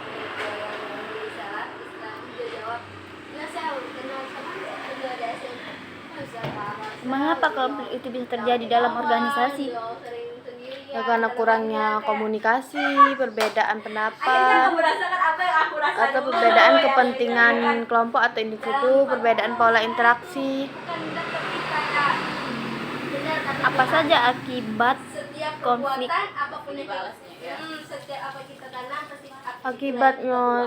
Akibatnya itu ya tidak bermanfaat, yang dinamakan konflik disfungsional, yaitu segala macam konflik yang menghambat atau merintangi tercapainya tujuan organisasi yang berakibat positif bermanfaat, atau yang dinamakan konflik fungsional dapat mengarah pada penemuan cara yang lebih efektif untuk menyesuaikan diri dengan tuntunan perubahan lingkungan sehingga organisasi dapat hidup terus dan berkembang. Bagaimana mengelola konflik ini menurut Kak Nabila atau mencegahnya gitu? Ya, siap strategi penghindar mungkin pada umumnya tidak menghadapi dan memecahkan konflik yang terjadi, tetapi dibiarkan tetap ada dalam kondisi yang terkendali, mengabaikan konflik apabila konflik yang terjadi tidak berat dan tidak berbahaya. Tapi kalau untuk di Palembang jangan pernah yang namanya itu diem kalau kita lagi ada masalah. Kan tidak ada yang bakal nolong kita. Tidak tahu orang. Tidak tahu kita punya masalah. Jangan pernah gengsi. Jangan pernah gengsi. Budaya organisasi menurut Kak Nabila itu kayak mana ya? Jujur gengsi ya. Ya, makna bersama yang dianut oleh para anggota yang berbeda suatu organisasi dari organisasi lain. Fungsi budaya organisasi itu misalnya menurut Krener memberikan identitas organisasi pada karyawannya, memberikan penghargaan, memudahkan komitmen kolektif, meningkatkan karir, mempromosikan, menstabilitas, di mana lingkungan kerja dirasakan positif dan mendukung konflik serta perubahan diatur dengan efektif. Takutnya tuh kita nih ya dibawanya kemana, benar belum tentu baik kan orang tuh. Tipe budaya organisasi menurut Kak Nabila.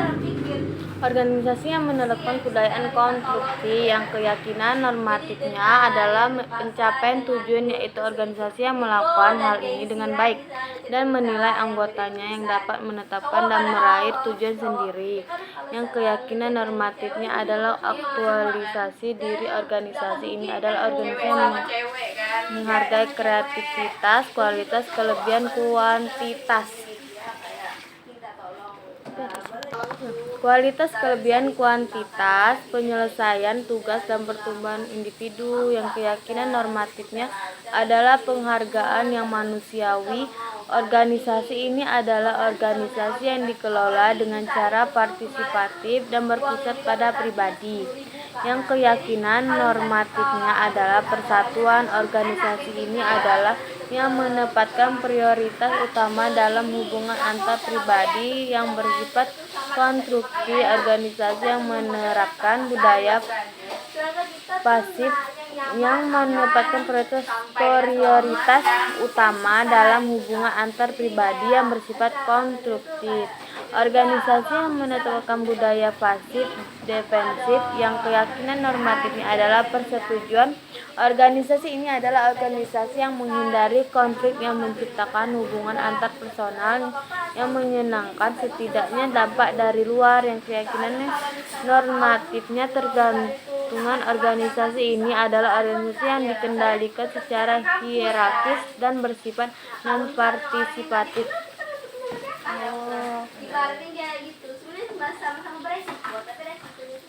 Karakter budaya organisasi itu kayak mana? Menurut Kak Nabila? Penciptaan budaya organisasi itu merupakan proses, artinya tidak serta-merta terbentuk, meskipun semenjak awal pendiriannya telah meletakkan fondasi budaya organisasi yang mungkin berdasarkan filsafat hidupnya, pengalamannya, dan hasil-hasil yang pernah diraihkan dengan menggunakan budaya serupa. Banyak kita ambil maknanya kayak Penciptaan budaya organisasi terus tentunya lagi tuh guys ya, nggak boleh itu bagaimana ya? Penciptaan budaya organisasi itu merupakan proses, ya, artinya tidak serta-merta terbentuk, meskipun semenjak awal berdirinya telah meletakkan fondasi budaya organisasi yang mungkin berdasarkan filsafat hidupnya, pengalamannya, dan hasil-hasil yang pernah diraihnya dengan menggunakan budaya serupa. Contoh-contoh budaya organisasi menurut Kak Nabila itu Kerapian administratif, pembagian wewenang yang jelas, kedisiplinan, inovasi. Itu Kak. Motivasi itu kan berbagai dorongan dari individu ya Kak. Menurut Kak Nabila itu motivasi itu kayak mana? Jujur itu tuh dari diri kita. Bertujuan organisasi yang menciptakan. Bukan Maslow motif. mencetuskan teori tentang kebutuhan esensial manusia yang disebut sebagai hierarki kebutuhan manusia, yang terdiri atas fisiologis, kebutuhan mempertahankan kebutuhan hidup, keamanan, kebutuhan manusia memperoleh keamanan dan dari segala macam bahaya atau adanya jaminan keamanan jiwa, harta, dan lingkungan. Sosial, kebudayaan manusia untuk diterima di lingkungannya, seperti kebutuhan untuk bergaul, berkelompok, dan bermasyarakat, penghargaan, prestis, kebutuhan manusia untuk memperoleh pengakuan, harkat, martabat, dan harga diri sebagai manusia, dan aktualisasi dari kebutuhan manusia untuk memperoleh kesempatan tumbuh dan berkembang yang memerlukan penyaluran kemampuan dan potensi diri dalam bentuknya. Teori tentang kebutuhan esensi manusia ini disebut juga teori motivasi. Saya kuliah di Palembang, di sini tujuan saya mau dapat gelar ini. Saya harus fungsi dan gaya kepemimpinan menurut Kak Nabila itu kan banyaknya ya. Nah, menurut Kak Nabila sendiri itu kayak mana ya? Fungsi kepemimpinan Fungsi sebagai dan tindakan pergerakan dan mengarahkan pekerjaan yang perlu dilaksanakan di dalam sebuah organisasi. Karena itu, menggerakkan harus dikaitkan dengan fungsi-fungsi manajemen, misal perencana, organisasi, dan pengawasan. Itu kepemimpinan. menurut Kak Nabila peran pemimpin itu kayak mana sih? Peran pemimpin harus berani sih Kak, kan kepemimpin. Oh, oke. Man berani itu kayak Peran interpersonal, pimpinan berperang melakukan aktivitas yang lebih bersifat seremonial daripada substansi. Pimpinan yang berperang sebagai pemimpin yakni merekrut, melatih, dan memotivasi karyawan. Pimpinan berperang sebagai penghubung termasuk sebagai koordinator atau penghubung antar orang, kelompok, dan organisasi. pemimpin itu kan harus memiliki keterampilan. Nah, menurut Kak Nabila keterampilan manajerialnya itu kayak mana? Untuk menjadi pemimpin yang profesional dalam organisasi harus mempunyai seperangkat kompetensi dan kemampuan dalam melaksanakan tugas. Pimpinan yang mempunyai keterampilan manajerial tentu akan mempermudah dalam mencapai tujuan dan mudah untuk memecahkan masalah.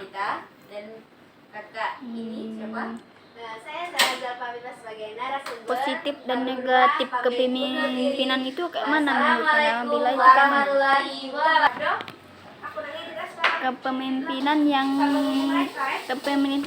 Kepemimpinan itu kan ada positif dan negatifnya. Menurut Kak Nabila itu kayak mana positif dan negatifnya?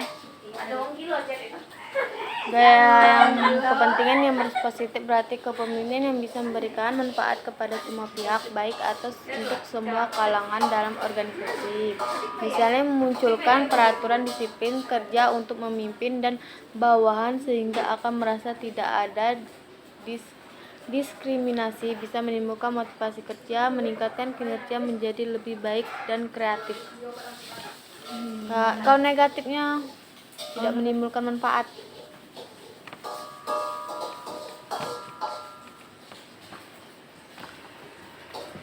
Kepemimpinan organisasi atau demo atau aksi itu menurut Kak Nabila kayak mana? Kesulitan memimpin organisasi massa, mengawasi setiap tindakan karena jumlah massa atau orang yang banyak, sulit untuk meredamkan emosi setiap massa yang hadir, akan mudah untuk berprovokasi hal-hal sehingga menyebabkan kericulan.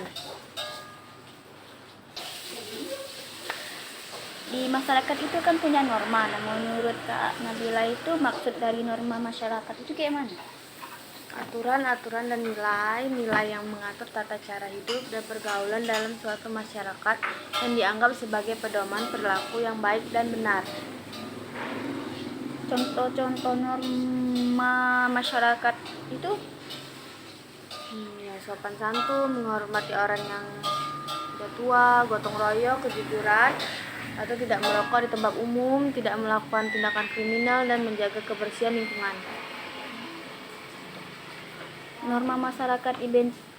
norma-norma masyarakat itu dibentuk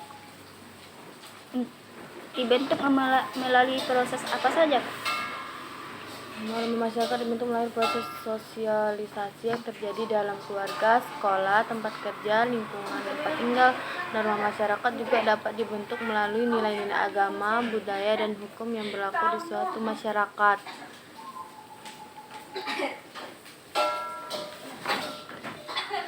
Pelanggaran norma masyarakat Pelanggaran menimbulkan dampak negatif pada individu dan masyarakat seperti penindasan, ketidakadilan, atau konflik antar individu atau kelompok, dan kerusakan lingkungan. Pelanggaran norma masyarakat juga dapat mengganggu tata krama dan keharmonisan dalam masyarakat.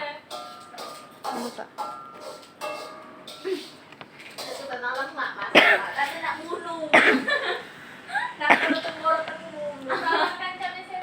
pentingnya mematuhi norma masyarakat itu untuk apa ya, Kak? Menciptakan kehidupan sosial dan harmoni dan damai melalui mematuhi norma masyarakat individu dalam meningkatkan kualitas hidupnya dan membantu membangun masyarakat yang lebih baik. Definisi norma masyarakat itu kayak mana, Kak? Aturan-aturan dan nilai-nilai yang mengatur tata cara hidup dan bergaul dalam suatu masyarakat yang dianggap sebagai pedoman perilaku yang baik dan benar. Contoh-contoh pelanggaran norma masyarakat menurut Kak Nabila? Merokok di tempat umum, melakukan tindakan kriminal, mengabaikan keselamatan saat berkendara dan merusak lingkungan.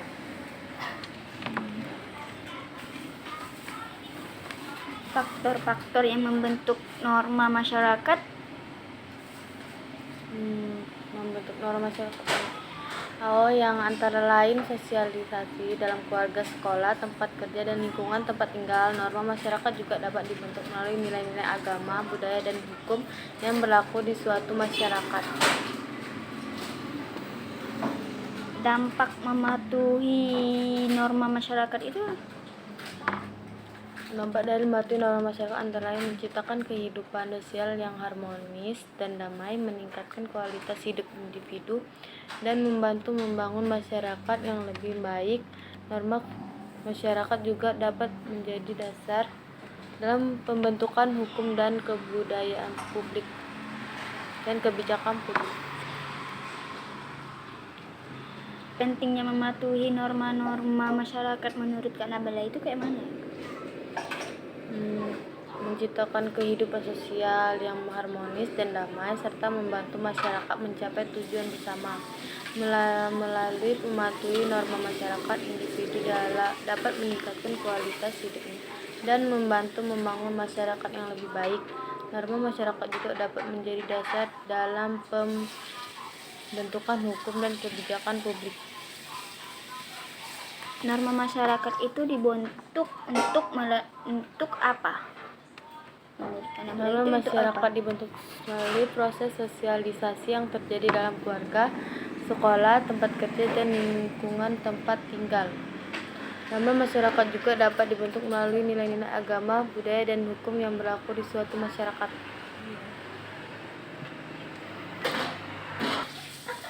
Norma masyarakat mempengaruhi tindakan individu. Menurut Kak Nabila, individunya itu kayak mana? Dengan memberi dapat mempengaruhi tindakan individu dengan memberikan panduan tentang perilaku yang dianggap baik dan benar dalam suatu masyarakat. Individu yang mematuhi norma masyarakat dianggap sebagai individu yang bertanggung jawab dan dihormati dalam masyarakat. pelanggaran norma masyarakat dapat berdampak pada masyarakat, yaitu apa ya, Kak? Pelanggaran norma masyarakat dampak negatif pada individu dan masyarakat seperti penindasan, ketidakadilan, konflik antar individu atau kelompok, dan kerusakan lingkungan. Pelanggaran norma masyarakat juga dapat mengganggu tata krama dan keharmonisan dalam masyarakat.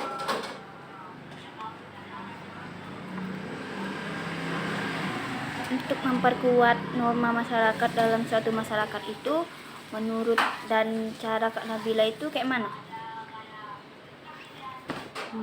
Pendidikan dan sosialisasi yang baik tentang norma, memberikan sanksi atau hukuman bagi pelanggar norma, dan memperkuat lembaga-lembaga yang mempromosikan norma masyarakat seperti lembaga agama, budaya, dan hukum.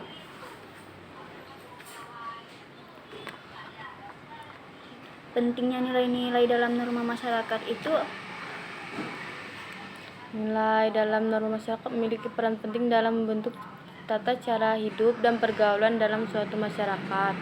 Nilai-nilai tersebut menjadi pedoman dalam perilaku individu dan membantu menciptakan kehidupan sosial dan harmonis dan damai. Nilai-nilai dalam norma masyarakat juga dapat menjadi dasar dalam pembentukan hukum dan kebijakan.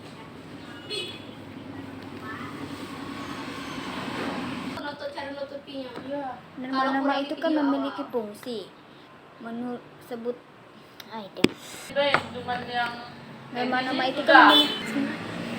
Norma-norma itu kan memiliki fungsi. Nah, apa saja menurut Kak Nabila fungsi-fungsi norma? Mengontrol perilaku manusia, membantu memenuhi kebutuhan sosial manusia, membantu dalam memprediksi perilaku manusia, bertindak sebagai alat ukur atau parameter untuk mengevaluasi perilaku manusia. Nah, ciri-ciri khas norma-norma itu Ya, merupakan bagian dari masyarakat, dapat bersifat positif maupun negatif, selalu berkaitan erat dengan sanksi, memiliki situasi, dapat bersifat formal maupun informal. Udah sih, itu aja penutupan. Cak mana penutupannya? Sekian podcast kesian. Sekian podcast hari ini. Boleh diambil kesimpulannya, kita harus mengikuti norma-norma yang ada di Indonesia. Saya sebagai moderator Nini Juniarti. Saya sebagai naras tamu Nabila Agustia.